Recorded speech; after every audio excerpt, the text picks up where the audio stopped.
네, 여러분 안녕하세요. 대구 성명교회 배준현 목사입니다. 이렇게 귀한 교회에 함께 말씀을 전하게 돼서 얼마나 감사한지 모릅니다. 여러분 인생은 예측한 대로 돌아가던가요? 아니면 예상하지 못한 방향으로도 가던가요? 예를 하나 들어볼까요? 여러분 오늘 이 아침에 제 설교를 듣게 될 줄 예상하셨어요? 저를 아시는 분이 계세요? 아마 안 계시죠? 왜냐하면 저는 무명의 목사이기 때문입니다. 근데 여러분 그걸 아세요? 저는 여기에 이 시간에 설교하게 될 거를 작년부터 알고 있었어요. 그렇게 약속이 돼 있었거든요. 그러니까 여러분들이 모르셨던 거예요. 그러니까 여러분에게는 예상치 못한 일이죠. 우리의 삶이 어쩌면 이래요.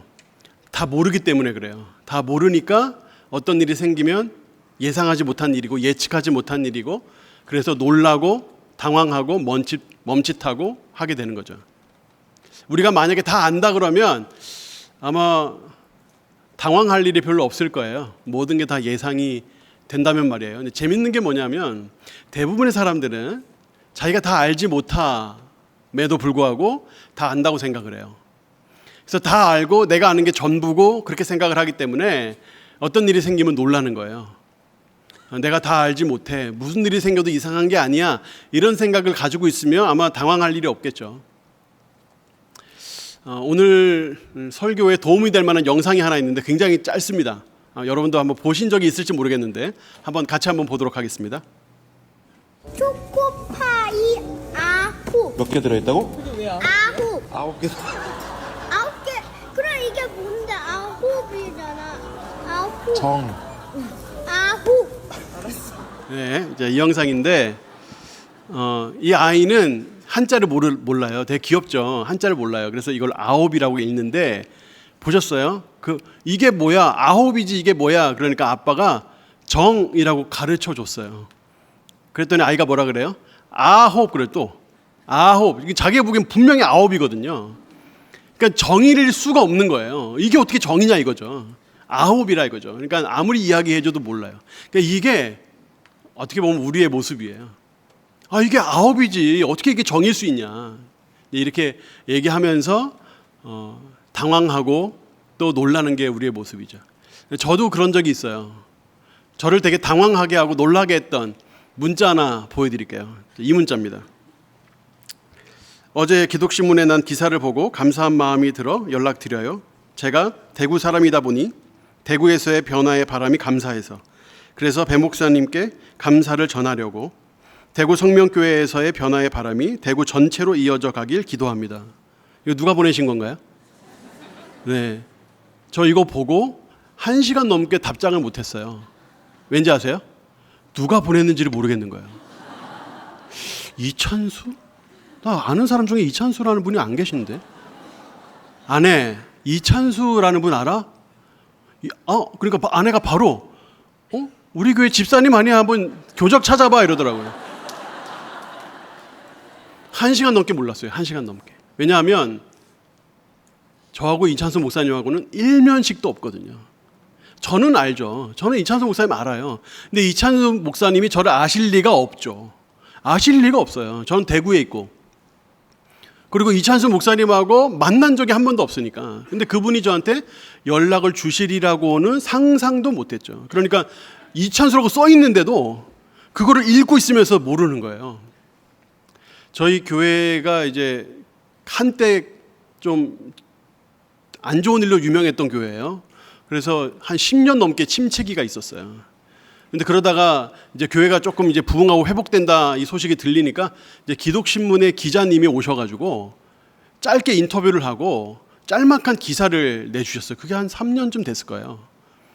3년 전에 그 기사를 딱 내주셨는데 그 기사를 이제 이찬수 목사님이 보시고 저한테 이렇게 연락을 주신 거예요. 그래서 그때서 1시간 뒤에 알아가지고 목사님 감사합니다. 어떻게 저를 아시고 한번 만나주시면 가르침 받고 싶습니다. 이렇게 연락을 했는데 언제 대구 가니까 한번 보자. 그래서 그때 한번 만났어요. 처음 만난 거죠.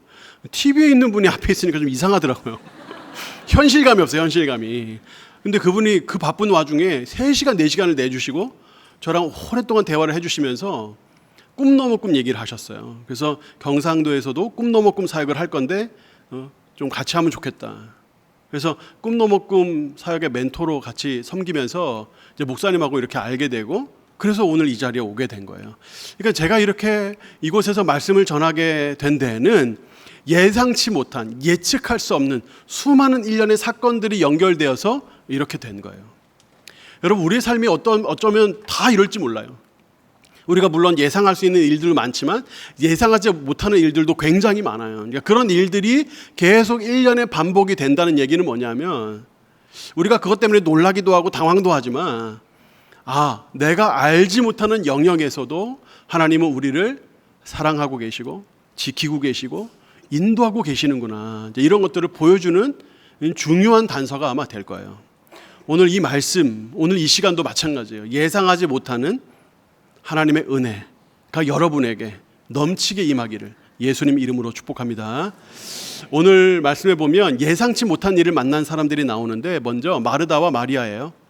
마르다와 마리아는 생각지 못한 일을 만났어요. 그게 뭐냐면 자기 오빠죠, 나사로가 죽어가요. 예기치 못한 병에 걸려서 죽어가요. 그러니까 무슨 약을 써도 무슨 의원을 갖다 대도 안 돼요. 해결이 안 돼요. 방법이 없잖아요. 근데 이들에게 한 가지 예상 가능한 일이 있어요. 방법이 있어요. 예수님을 청하는 거예요. 예수님은 나사로를 특별히 사랑하셨고 이 가정을 잘 아세요. 그러니까 예수님이 오시면 고칠 수 있겠다. 그래서 예수님한테 편지를 보내요. 그게 바로 11장 3절이에요. 이에 그 누이들이 예수께 사람을 보내어 이르되 주여 보시옵소서 사랑하시는 자가 병들었나이다. 주여 보시옵소서 사랑하시는 자가 병들었나이다. 이 짧은 이 글에 이들의 예상이 들어있어요. 마르다 마리아가 무엇을 예측하고 이 편지를 보냈을까요? 예수님이 이 편지를 보시면 사랑하시는 자니까 어떻게 하실 것 같아요? 한달음에 달려오실 것이다. 그렇게 예상을 한 거예요. 그래서 그렇게 편지를 보냈는데 웬걸 예수님이 이틀 동안이나 움직이지 않으세요. 이거는 예상하지 못한 거예요.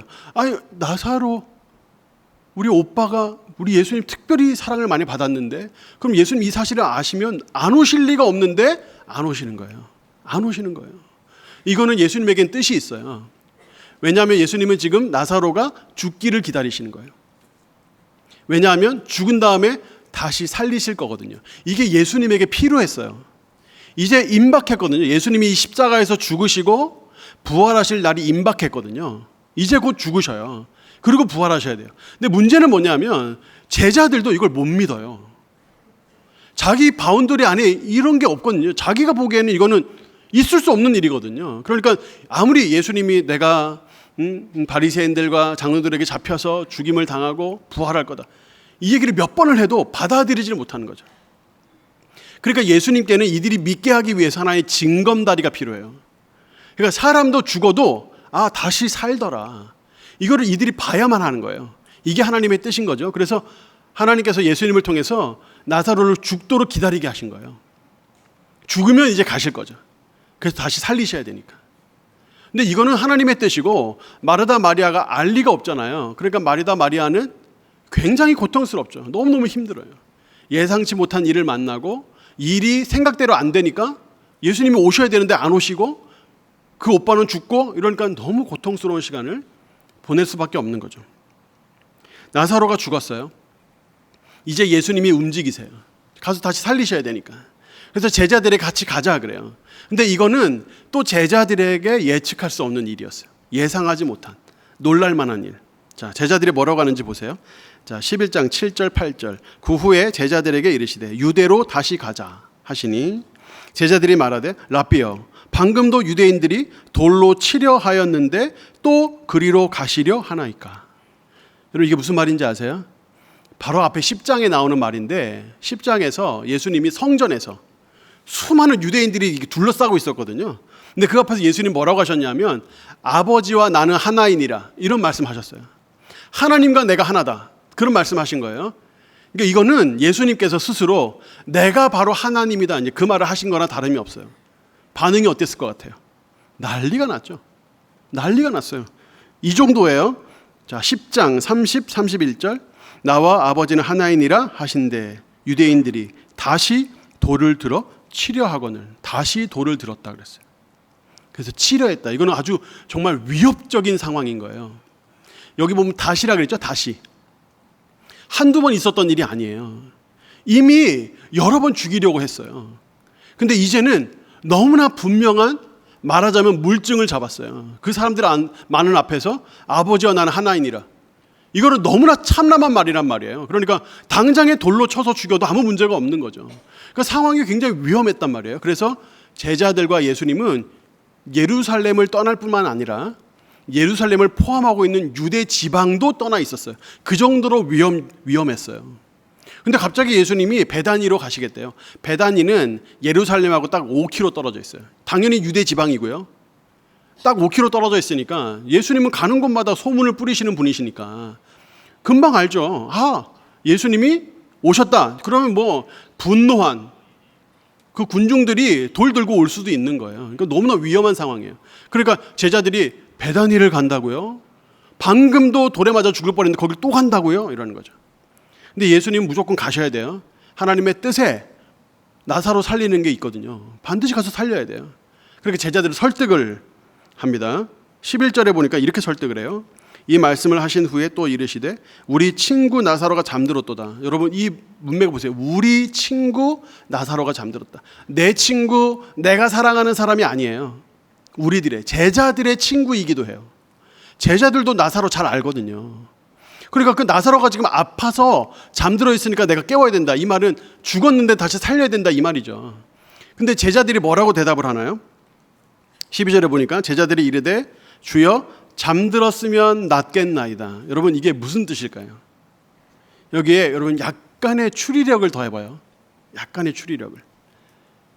지금 이 말은 무슨 뜻이에요? 아, 나 잠들었으면 낫겠네요. 이 말은 뭐겠어요? 베다니에 가자는 말이에요? 가지 말자는 말이에요? 자, 추리력을 조금만. 가자는 말이에요? 가지 말자는 말이에요? 가지 말자는 말이에요. 아, 잠들었어요? 아, 그러면 낫겠네요. 그럼 굳이 갈 필요 없겠네요. 괜히 위험을 자초할 필요가 없겠네요. 이제 그 말이잖아요. 그러니까 예수님이 또 다시 설명을 해요. 잠들었다는 말은 죽었다는 말이다. 내가 살리러 가야 된다. 근데 그 말을 다시 하십니다. 그러니까 설득을 계속하는 거죠. 14, 15절이에요. 이에 예수께서 밝히 이르시되 나사로가 죽었느니라.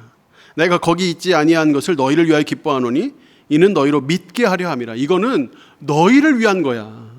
나를 위해서 지금 베단으로 가자는 게 아니라 너희를 위해서. 너희가 죽은 나사로가 살아나는 걸 봐야 나중에 내가 죽고 부활하는 것을 이해할 거 아니야. 그걸 믿을 거 아니야. 너희를 위해서 가는 거야. 너를 위하여 가자. 그러니까 그에게로 가자 또 얘기하시죠. 예수님이 계속 재차 이렇게 얘기하시니까 제자들도 예수님이 조금 무섭긴 했나 봐요. 눈치를 좀 봐요. 그래서 대놓고 말은 못해요. 안 갈래요. 땡깡은 못 피워요. 억지로 예수님이 가면 끌려는 가요.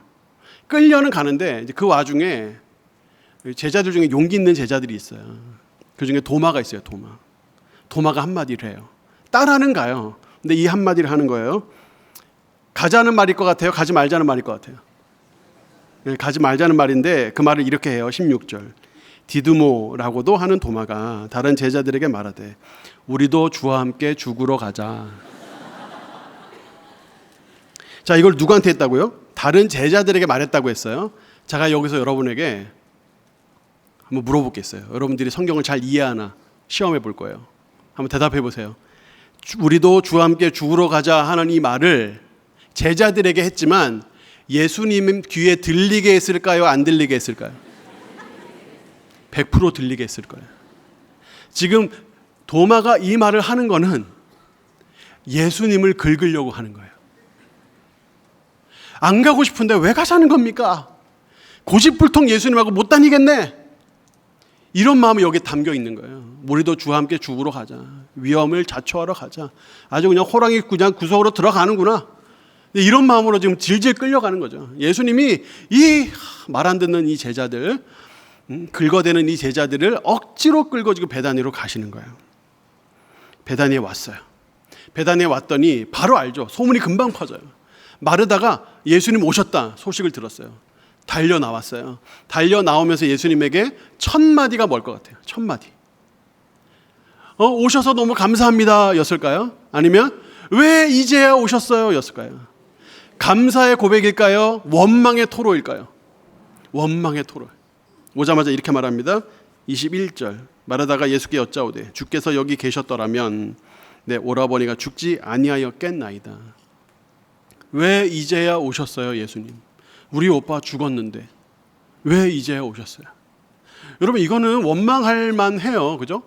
예수님이 나사로를 사랑하신다면서요. 사랑하셨거든요 진짜로. 그러면 와서 살리지는 못할지언정 장례는 와야 되는 거 아니에요? 근데 벌써 4일이나 지났어요. 4일이나. 장례 다 끝났어요. 장례도 안 오시고 어떻게 예수님 이러실 수 있어요? 당연히 이렇게 원망할 수 있죠. 근데 예수님에게는 분명히 뜻이 있어요. 그 나사로를 다시 살리실 거예요. 그건 예수님의 부활을 믿게 하기 위해서 반드시 필요한 과정이에요. 그래서 나사로를 살리겠다라고 말씀하세요. 자, 23절에 분명히 이렇게 말씀하죠. 예수께서 이르시되 내 오라비가 다시 살아나리라. 너무나 분명히 얘기하시죠. 여기에 마르다의 반응이 되게 중요해요. 마르다가 어떻게 반응했는지 보세요. 24절 마르다가 이르되 마지막 날 부활 때에는 다시 살아날 줄을 내가 아나이다. 이렇게 말해요. 여러분 이것도 사실 대단한 믿음이죠. 예수님이 말씀하신 것처럼 마지막 날에 부활할 거를 내가 믿습니다. 좋아요. 근데 문제는 뭐예요?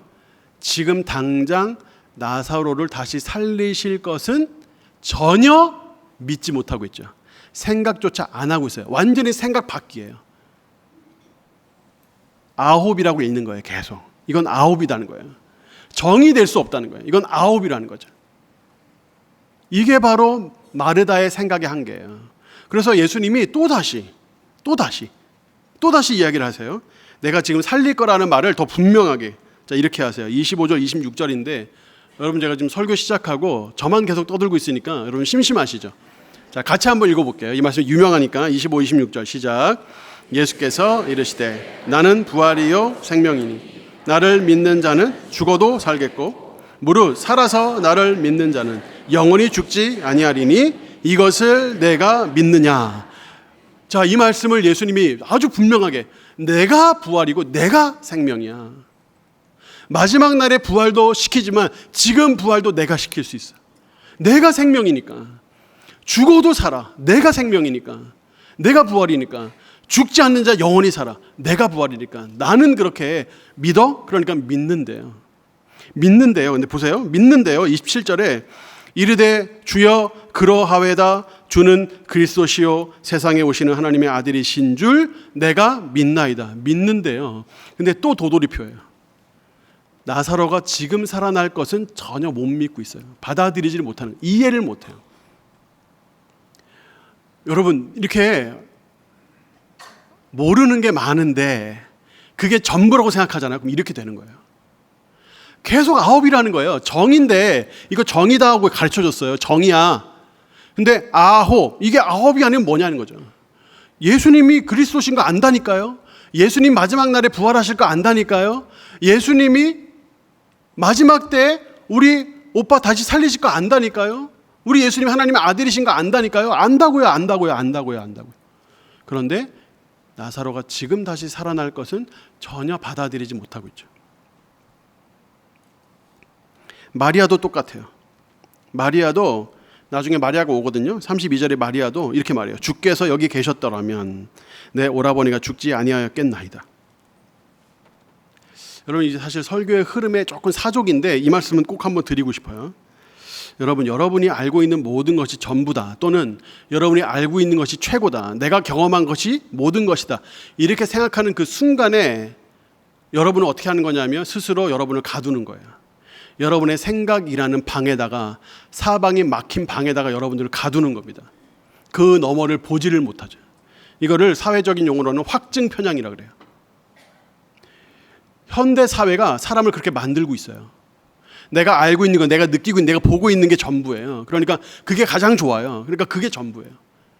세상 모든 정보들이 이거를 지지하고 서포트하는 데만 그런 모든 정보들이 다 줄을 서요. 그게 알고리즘이잖아요.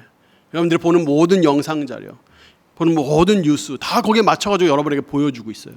그러니까 내가 알고 있는 거, 내가 느끼고 있는 거, 내가 보고 있는 거 이게 다 전부다 라고 생각하는 그 순간에 변화는 멈춰요. 성장은 멈춰요.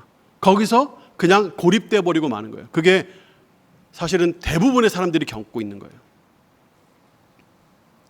애덤 그랜트라고 미국 펜실베니아 와튼스쿨 심리학 교수가 있는데 이분이 히든 포텐셜이라는 책을 썼는데 뭐 한국말로 하면 뭐 숨겨진 잠재력 뭐 이런 뜻이겠죠. 히든 포텐셜. 근데 히든 포텐셜이라는 책에서 이 사람이, 이 심리학자가 사람이 성장하려면 어떻게 해야 되는지에 대해서 딱 짧게 요약한 내용이 나와요. 이게 이 내용이에요. 지금까지 써온 닳고 다른 방법들을 포기하고 싸울 준비가 됐다는 느낌이 들기 전에 링에 올라가고 다른 이들이 시도하는 횟수보다 훨씬 여러 차례 실수할 각오를 해야 한다. 이렇게 할 때 사람이 성장한다는 거예요. 지금까지 해왔던 모든 방법, 나의 어떤 생활 방식, 나의 신앙생활 방법, 나의 어떤 생활 습관, 내가 생각하는 것, 그것이 닳고 닳았는데 그게 익숙하고 그게 편하고 그게 좋아서 그대로 가면 성장은 없다는 뜻이에요. 준비가 좀 안 됐는데요. 좀 천천히 좀 하시면 안 되나요? 너무 급하지 않나요? 이런 생각과 이런 말이 어떤 개인이나 또는 자녀나 가정이나 교회의 발전의 장애물이 될 수 있다는 얘기예요. 아니 준비도 안 됐는데 한단 말이야? 그러면 실수가 당연히 있을 수 있죠. 그 실수를 해야 된다는 거예요. 그게 실수라면 실수해야 된다는 거예요. 그래야 발전하고 성장한다는 거예요. 여러분은 어떤 편이세요? 앞에서 끄시는 편이에요? 아니면 끌려가시는 편이에요? 아니면 안 끌려가고 잘 버티는 편이에요? 여러분 어느 편이에요? 여러분 저는 지금 5년째 담임 목회하고 있는데 저는 서울 사람, 저는 여기 임해동에 오래 살았어요. 여기 저희 어머니 아직 여기 계세요. 근데 제가 대구 내려가서 이제 목회를 하거든요. 지금 이제 5년 차인데 그 목회하는 분들에게 다 하나의 불문율 같은 게 있어요. 부임을 하면 3년은 아무것도 하지 마라. 그냥 교회에 순응해라. 3년이 지나면 기회가 올 거다. 그때 변화를 시도하면 된다. 이런 말씀인데 누가 저한테 그러더라고요. 그 말들을 자기가 담임 갈 때 정말 많이 들었대요. 근데 그 말은 사실은 그냥 조용히 같이 죽자는 말 아니냐. 그렇게 저한테 이야기를 하더라고요. 저 그 말에 사실 크게 동의해요. 제가 처음에 교회 가서 우리 교회에 여러 가지 물론 잘하고 있는 것도 많고 좋은 교회지만 바꿔야 되겠다고 생각하는 것들이 있었는데 이거를 3년 동안 기다린다고 이거 제가 못 견디겠더라고요. 왜 못 견디냐면 이대로 두면 금년과 내년과 내후년이 똑같은데 이걸 어떻게 그냥 내버려 두겠냐. 무조건 바꿔야 된다. 바꾸려고 하면 대부분의 선량한 교인들은 대체로 닳고 다른 방법을 추구해요. 꼭 바꿔야 됩니까? 꼭 해야 됩니까? 반드시 해야 됩니까? 안 하면 안 됩니까? 목사님 너무 빠릅니다. 천천히 하면 안 됩니까? 이런 말들이 지도자들 사이에서 계속 나와요. 대부분의 대중들은 침묵하고 버팀으로 의견을 표현해요. 여러분 안 그러시죠? 여러분의 성장은 여러분이 갇혀진 생각의 틀에서 얼마나 벗어나올 수 있는가에 달려 있어요. 여러분 개인의 성장만이 아니라 여러분의 자녀의 성장도 마찬가지고 가정, 교회 마찬가지예요. 대한민국도 마찬가지. 가지고 있는 생각, 틀 이게 다가 아니다. 우리는 성경이라는 기준이 있잖아요. 그럼 이게 성경적이고 이것이 성경에 옳다고 말하면 앞뒤 안 가리고 아직 준비가 안 됐어도 해왔던 방식이 아니더라도 뛰어들어서 실천할 필요가 있어요. 다락방에 참여하는 것도 한 번도 안 해봤지만 그게 하나님의 뜻이면 뛰어들어 보는 거예요. 예배에 어떤 우리 이찬욱 목사님 지난주 예배에 대해 강조 많이 하시던데 예배에 대해서 뭔가 변화가 필요하면 준비가 좀 안 돼 있고 뭔가 아직 좀 시간이 필요하고 하더라도 링 위에 그냥 올라가 버리는 거예요. 실수가 있겠죠. 실패가 있겠죠. 그걸 해야 돼요. 그걸 두려워하면 아무것도 못하는 거죠. 자, 본문으로 다시 돌아와서 오늘 본문에서 보여지는 이 장면을 보면 참 인생에 바람 잘 날이 없다. 어디서 부는 바람인지도 모르고 막 불고, 그 바람이 도대체 어디서 어떻게 끝날지도 모르고 막 이 일 터지면 저 일 터지고 막 이런 인생이잖아요. 마르다 마리아는 자기 오빠가 죽어가는데 예수님은, 믿었던 예수님은 오시지도 않고 그렇게 세상을 떠나보내고 마음 아파요. 제자들은 거기를 왜 가요? 방금 죽을 뻔했는데 거기 왜 가냐고요, 예수님. 고집불통 예수님한테 질질 끌려가지고 어쩔 수 없이. 저는 그 베다니로 오는 그 길이 어땠을까? 화기애애하고 대화가 가득하지 않았을 거예요.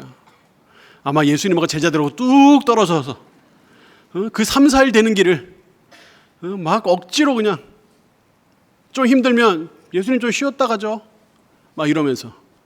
예수님 아마 끌고 오기 쉽지 않았을 거예요. 근데 여러분, 예수님의 마음도 편하지 않아요.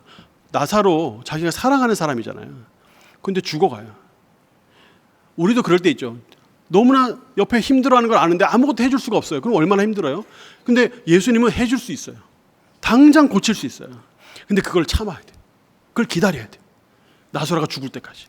그 고통을 알고, 그 아픔을 알고, 죽어가는 그 고비를 아는데 그걸 기다리는 거예요. 예수님도 힘들었어요.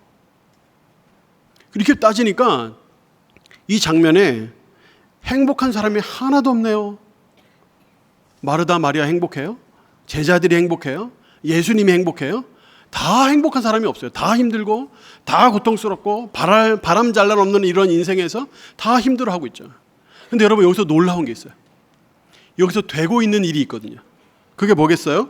자, 11장 4절이에요. 예수께서 들으시고 이르시되 이 병은 죽을 병이 아니라 하나님의 영광을 위함이고 하나님의 아들이 이로 말미암아 영광을 받게 하려 함이라. 다 행복한 사람이 없고, 다 힘들고, 다 고통스럽고, 다 막 질질 끌려가고 막 그러는데 그 와중에 하나님께는 영광이고 예수님에게 영광이 임하는 그 일이 일어나고 있는 거예요. 되는 일이 없는데, 다 힘든데, 다 고통스러운데, 바람 잘 날 없는데 이 와중에 되고 있는 일이 있었던 거예요. 하나님께 영광이고 예수님이 영광을 거두시는 그 하나님의 일은 이루어지고 있었던 거예요. 15절도 보세요. 내가 거기 있지 아니한 것을 너희를 위하여 기뻐하노니 이는 너희로 믿게 하려 함이라. 그러나 그에게로 가자 하시니 너희로 믿게 하려 함이라. 제자들이 믿게 되는 그런 과정은 이루어지고 있는 거예요. 나사로가 다시 죽었다가 다시 살아나는 걸 보고 사람이 다시 살 수 있네. 예수님이 죽으시고 부활하신 걸 보고 예수님 말씀이 바로 이 말씀이었구나. 예수님이 부활하시고 우리 또한 부활하겠구나. 이런 믿음의 이런 성장이, 믿음의 성숙이 계속되는 과정 중에 있었던 거예요. 되는 일이 없어 보이는데 되는 일이 있었던 거예요. 그리고 40절에 예수께서 이르시되 내 말이 네가 믿으면 하나님의 영광을 보리라 하지 아니하였느냐. 하나님의 영광을 본다고 하지 않았냐. 예수님의 말씀대로 따라가고 그 길이 때로는 참 힘들고 어렵고 바람 잘 날 없고 행복하지 않고 고통스럽고 그런 길이를 하더라도 그 길을 따라가면 결국에는 하나님의 영광이 있구나. 이런 정말 세상 중요한 이 교훈이 임하는 현장에 이들이 있었던 거예요. 행복하지 않아도, 힘들어도, 어디로 가는지 모르겠어도, 도대체 나한테 왜 이러시는지 모르겠어도, 이게 분명히 9인데 왜 자꾸 이걸 정이라고 하시는지 모르겠어도 어느 순간이 되면 그걸 알게 되는 거예요. 그리고 결국에 이렇게 됩니다. 43절 44절 이 말씀을 하시고 큰 소리로 나사로야 나오라 부르시니 죽은 자가 수적을 배로 동인 채로 나오는데 그 얼굴은 수건에 쌓였더라. 예수께서 이르시되 풀어 놓아 다니게 하라. 나사로가 정말 살아나는 역사를 눈앞에서 보는 거죠. 내가 보기에는 이건 불행이에요. 이건 불행이에요. 왜 나한테 이런 불행을 주시는지 모르겠어요. 내가 하나님 앞에 뭘 그렇게 잘못했어요? 왜 나에게 이렇게 불행을 주세요? 근데 이 불행인데, 아무리 봐도 불행인데, 불행이라고 읽힐 수밖에 없는데 그 불행이 어느 순간이 되면 축복으로 불릴 날이, 축복으로 읽힐 날이 온다는 말씀이에요. 지금 눈앞에 이건 반드시 고난이에요. 이건 고난으로밖에 읽히지가 않아요. 이유 없는 고난, 고통스러운 고난. 이거 고난 어떻게 하나? 도대체 왜 나에게 이런 고난이 닥쳤나? 근데 그 고난이 성장과 성수로 읽힐 날이 온다는 것입니다. 그 날을 주님이 이끌고 계시는 거예요. 지금 당장 모든 것이 힘들고 모든 것이 고통스럽고 모든 것이 어려워도 주님은 바로 그 날을 바라보면서 그들을 이끌고 계시다는 사실이에요. 그래서 주님은 이 일을 통해서 바람잘날 없는 인생을 통해서 인생의 여러 가지 어려움을 통해서 주님 우리를 새로운 길로 새로운 지경으로 더 깊은 성숙의 길로 우리를 이렇게 이끌고 계시는 거죠. 우리가 그걸 믿는다면 바람잘날 없는 인생에도 주님을 바라보면서 주님을 따라갈 수 있겠죠. 저는 여러분에게 마지막으로 이 질문을 한번 드리고 싶어요. 예수님이 왜 우셨을까 하는 거예요. 예수님은 아시잖아요, 그죠? 예수님은 나사로가 다시 살아날 걸 알아요. 지금 마르다 마리아가 슬프죠. 하지만 단 5분 10분이에요. 이제 지금 무덤으로 가는 길이니까 금방 다시 살아나면 어때요? 마르다 마리아 굉장히 기쁘겠죠. 세상에 이런 경험이 어디 있어요? 얼마나 놀라겠어요? 얼마나 즐겁겠어요? 얼마나 행복하겠어요? 그걸 예수님이 알아요. 근데 예수님이 우세요. 왜요? 제자들은 막 억지로 끌려왔죠. 하여튼 오기 싫었어요. 근데 나사로가 다시 살아나는 거 보면 제자들도 놀라고 기뻐하고 즐거워하겠죠. 그거 예수님이 아세요. 그 결론을 아신단 말이에요. 해피엔딩으로 끝날 거 알아요. 근데 예수님 왜 우시냐고요. 나사로가 고통 중에 죽었죠. 근데 다시 살아날 거잖아요. 예수님 다시 살리실 거거든요. 그 주님이 아신단 말이에요. 근데 우리 주님 왜 우셨냔 말이에요. 왜 우세요? 우실 이유가 있나요, 지금 예수님에게?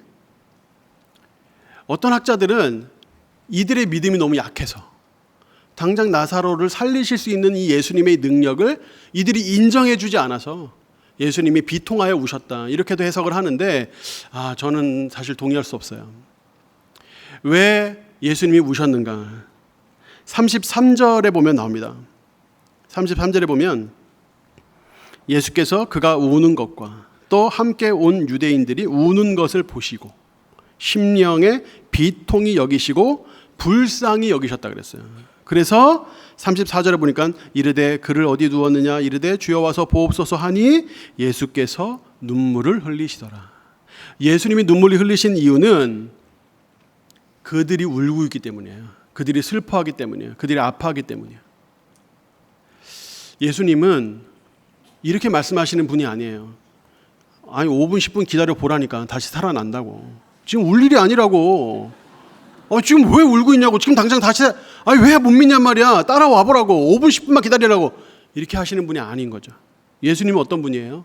그게 단 5분 10분 후에 일어나서 그게 기쁨으로 바뀔 일이라 하더라도 지금 슬퍼하고 지금 힘들어하고 지금 고통스러워하면 그 고통에 함께 울어주시는 분이에요. 그게 바로 우리 예수님이에요. 우리 예수님은 우리의 아픔을 해피엔딩으로 끝난다고, 나중에 결론으로 끝날 거라고, 좋은 결론으로 끝날 거라고, 그러니까 괜찮다고, 울 일이 아니라고 막 이렇게 하시는 분이 아닌 거죠. 예수님은 지금 내가 슬퍼하는 내 감정에, 내가 지금 고통스러워하는 이 고통에 공감하시고 아파해 주시는 분이에요. 그게 바로 우리 예수님이에요. 저는 이 사실을 묵상하면서 한 가지 목표가 생겼어요. 그게 뭐냐면 예수님을 나 때문에 우시게 하진 말아야 되겠다. 그게 제 마음이에요. 나 때문에 예수님이 우시게는 하지 말아야 되겠다. 우리 예수님 나를 위해서 십자가에서 그 고통을 당하시고 그 죽으시고 부활하시고 승천하셔서 지금도 우리를 위하여 중보하고 계시는데 그 예수님이 내가 아파함으로, 내가 고통스러움으로, 내가 원망함으로, 내가 주저앉음으로 우리 예수님 울게 하면 안 되겠다. 이미 많이 우셨고 이미 눈물 많이 흘리셨고, 그러면 내가 보다 더 담대하게, 내가 보다 더 담담하게, 내가 더 다리에 힘을 주고 굳게 서서 하나님께서 내게 때로는 불행이라고 읽히는, 고난이라고 읽히는 일을 주셔도 그거를 축복으로 읽히게 하시고 성숙과 성장으로 읽히게 하실 그 주님의 그 인도하심을 바라보며 든든히 버텨내야 되겠다, 이런 생각이 들었어요. 여러분, 우리의 삶에 여러 가지 문제들이 있죠. 근데 이 모든 고통과 애통과 슬픔의 모든 근원은 죄 때문이에요. 예수님은 십자가를 통하여 이 죄의 문제, 이 근원을 해결하셨어요. 그리고 이 모든 문제들은 결국에는 우리가 천국 소망을 주셔서 천국에서 완전히 해결될 거예요. 궁극적으로 해결하실 거예요. 그 원인을 해결하셨고 그 결과, 그 궁극적인 해결을 주셨어요. 그리고 이 과정 중에서 우리와 동행하세요. 우리와 함께 하세요. 우리의 손을 붙드세요. 우리를 인도하세요. 우리로 하여금 그 문제를 해결하고 헤쳐나오고 승리하게 하실 거예요. 그러니까 그 믿음을 바라볼 수 있으면 우리는 버틸 수 있어요. 이겨낼 수 있어요. 승리할 수 있어요. 사랑하는 여러분, 우리에게 닥친 여러 바람잘날 없는 인생 앞에서 문제가 많지만 그 문제를 이겨내는 인생 되시기를 축복합니다. 때로는 주저앉고 싶고, 때로는 원망스럽고, 때로는 힘들고, 때로는 그만두고 싶을 때라도 주님은 우리에게 불행이라고 읽히는 그것을 언젠가는 축복이라고 읽히게 해주시고, 내 앞에 고난이라고 읽히는 그것을 성장과 성숙으로 읽히게 하실 그 주님이시기에 주님만 바라보며 우리의 삶의 모든 어려움들을 보다 더 담대하게, 든든하게 힘을 내서 이겨내고 돌파해 나가며 담을 뛰어넘으며 승리하는 우리 모든 성도들 되시기를 예수님 이름으로 축복합니다. 우리 찬양하겠습니다. 주가 보이신 생명의 길, 나 주님과 함께 상한 마음 가지고 주님 앞에 나아갑니다. 나의 길 오직 그가 하시나니 나를 달려하신 후에는 정금같이 나오리라. 우리 이 고백 하나님께 드리겠습니다. 주가 보이신 생명의 길, 나 주님과 함께 상한 마음 들이며 주님 앞에 나가리. 나의 이름이 되신 주 그 이름 예수, 나의 길이 되신 이름. 우리 한 번 더 주가 보이신 생명의 길, 주가 보이신 그 길 주님과 함께 가겠습니다. 나 주님과 함께 상한 마음 주님께 드립니다. 드리며 주님 앞에 나가니. 주님이 나의 의로우심이십니다. 의로움이 되신 주 그 이름 예수, 주님이 나의 길이십니다. 길이 되신 그 길만 따라가겠습니다. 예수, 나의 길 오직 그가 하시나니 길 오직 그가 하시나니. 나를 단련하신 후에 내가 정금같이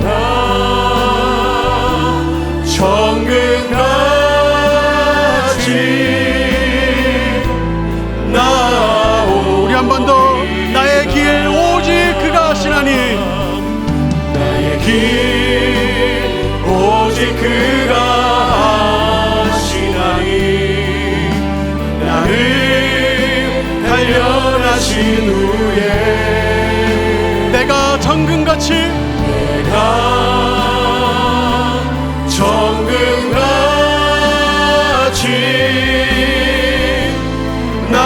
우리 한 번 더 고백합시다. 나의 길 오직 주님이 하십니다. 그 길 따라 가겠습니다. 길 오직 그가 하시나니. 나를 단련하신 후에 내가 정금같이 정금같이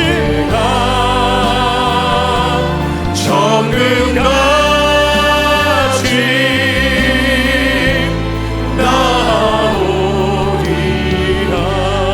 우리 같이 한번 기도하겠습니다. 우리 말씀 생각하면서 우리 삶의 바람잘날 없는 인생 앞에서 우리가 어떻게 살아야 할 것인가. 하나님께서 때로는 우리의 눈앞에 불행이라고 읽힐 수밖에 없는 사건을 주셔도 결국에는 그 사건을 축복으로 바꾸실 것이고, 고난이라 읽히는 그 일도 언젠가는 성장과 성숙으로 바꾸실 그 하나님의 신실하심, 그 사랑하심을 의지하면서 더욱 힘을 내고 용기를 내고 담대하게 이 어려움을 돌파해가며 이겨내며 뛰어넘게 하여 주시옵소서. 우리 한번 같이 한번 기도하겠습니다. 주여, 은혜로우신 하나님 아버지, 붙잡아 주시옵소서. 우리의 삶과 우리의 마음을 새롭게 하여 주옵소서. 하나님 기뻐하시는 마음으로 살기를 원합니다. 하나님, 우리의 마음속에 있는 여러 가지 삶의 의문들과 원망들과 고통들, 때로는 불평으로, 때로는 아픔으로 우리의 삶에 다가오는 모든 일, 그것이 때로는 우리의 삶의 불행으로 일으키고 때로는 고난으로 일으키는 그 모든 일들이 언젠가 하나님의 뜻 안에서 축복으로 바뀌고 성장과 성식으로 바뀔 줄 믿습니다. 주님께서 우리의 모든 문제의 근원을 해결하셨고 그 문제 모든 문제의 궁극적 해결을 약속하셨고 또 이 모든 과정에서 우리와 동행하시며 함께 하시며 우리를 위하여 울어주시고 우리에게 용기와 힘을 주시며 감당케 하시오니 하나님, 이 시간 주의 백성들이 하나님 말씀 앞에 서서 말씀 안에 서서 오직 하나님을 신뢰하고 믿으면서 더 힘있게 굳건히 나아가는 인생을 살 수 있도록 도와주시옵소서. 적군을 향해 달리고 삶을 뛰어넘는 용기를 주시옵소서. 더 담대하게 더 믿음에 살게 하시고 하나님 능력과 일하시면 더 최고를 살게 하시고 하나님 역사를 누리며 살 수 있도록 도와주시옵소서. 하나님 인기하게 원하시고 끝까지 하나님 믿으시면 따라서 그 인생을 살아갈 수 있도록 역사하기를 원하옵나오니 오직 주님 나라의 지요 하나님 것이 아니라 오직 주님의 것이 오직 주님의 능력만을 갈구하며 주님의 말씀을 붙들어 살아가시는 우리의 믿음이 여정될 수 있도록 인도하여 주시옵소서. 은혜로우신 하나님 아버지, 때때로 우리의 삶에 바람잘라 넘는 여러 가지 사건들과 여러 형편 속에서 때로는 좌절하고 넘어질 때가 있습니다. 하지만 주님, 내가 지금 눈에 보기에는 불행이라고 읽히는 그 일도 언젠가는 축복이 되게 하시고 지금 내 눈앞에 고난으로 읽히는 그 모든 일들도 언젠간 성장과 성숙으로 읽히게 하실 줄 믿사오니 우리에게 이와 같은 믿음을 가지고 굳건히 서서 적군을 향하여 달리며 담을 뛰어넘게 하여 주시옵소서. 우리의 모든 문제의 근원, 죄의 문제를 해결하셨고 우리의 모든 문제의 궁극적 해결, 천국의 소망을 주셨사오니 또한 이 땅에서 우리와 함께 동행하시며 우리를 위해 눈물 흘려주시고 우리와 아픔에 공감하여 주시며 결국에는 이 문제를 해결해 나가실 그 주님의 신실하심을 바라보며 우리의 믿음 더 굳건히 세우고 다리에 힘을 주고 일어서 든든히 서서 주님과 함께 주의 뜻 이루는 귀한 삶 살아갈 수 있도록 역사하여 주시옵소서. 주님, 우리의 삶에 때로는 건강의 문제로, 때로는 재정의 문제로, 자녀의 문제로, 가정의 여러 가지 문제로, 또 관계의 문제로, 또 불신가족을 놓고 기도하는 여러 가지 어려움 속에서 하나님께 간구하며 때로는 좌절됩니다. 때로는 주저앉고 싶습니다. 그러나 하나님, 우리에게 신실한 주님의 그 일하심 바라보는 마음을 주셔서 끝까지 붙들게 해주시고 소망하기로 주님, 이 불행이 축복으로, 고난이 성장과 성숙으로 바뀌는 그 일이 속히 우리의 삶에 이루어지도록 주여 구보 살펴 주시옵소서. 그래 우리 모두가 힘을 내고 용기를 내서 가정을 섬기고 자녀를 섬기고 교회를 섬기고 나라의 민족을 섬기는 우리 분당 우리 교회 모든 성도들 될 수 있도록 인도하여 주시옵소서. 예수님 이름으로 기도하옵나이다. 아멘.